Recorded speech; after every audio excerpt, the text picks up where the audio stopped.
અમદાવાદના ચાંદખેડા વિસ્તારમાં બુટલેગરો અને તેના સાગરીતોનો આતંક સામે આવ્યો। નમસ્કાર મિત્રો, હું વિપુલ પટેલ, શિક્ષાપત્રી સંદેશ ન્યૂઝ સત્યની સાથે। એક નજર આજના મુખ્ય સમાચાર પર।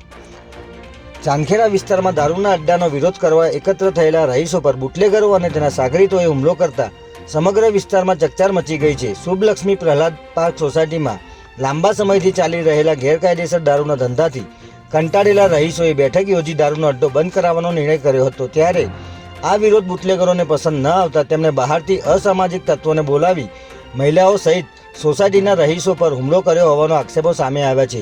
ઘટનાની જાણ થતાં જ ચાંદખેડા પોલીસનો કાફલો સ્થળ પર પહોંચ્યો હતો અને કાર્યવાહી શરૂ કરી હતી। ગીર સોમનાથ એસીબીની ટીમે ઉના બસ સ્ટેન્ડ પાસેથી એસટી બસના કંડક્ટર મનીષ કાનાબારને 2000 રૂપિયાની લાંચ લેતા રંગે હાથ ઝડપી પાડ્યો છે।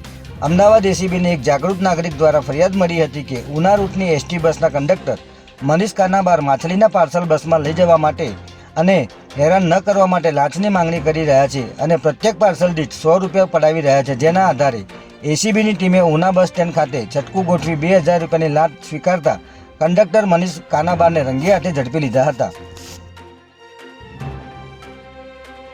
ગુજરાતમાં ચોમાસાની શરૂઆત થતાં ચાંદીપુરા વાયરસનો આતંક જોવા મળી રહ્યો છે। ત્યારે અત્યાર સુધી રાજ્યના જુદા જુદા વિસ્તારોમાંથી ચાંદીપુરા વાયરસ અને તેના શંકાસ્પદ લક્ષણોના કારણે 13 બાળકોના મોત થયા છે। જ્યારે હાલ 2 પોઝિટિવ બાળક ગાંધીનગર સિવિલમાં દાખલ છે અને અન્ય 5 શંકાસ્પદ બાળક અલગ અલગ હોસ્પિટલોમાં સારવાર હેઠળ છે।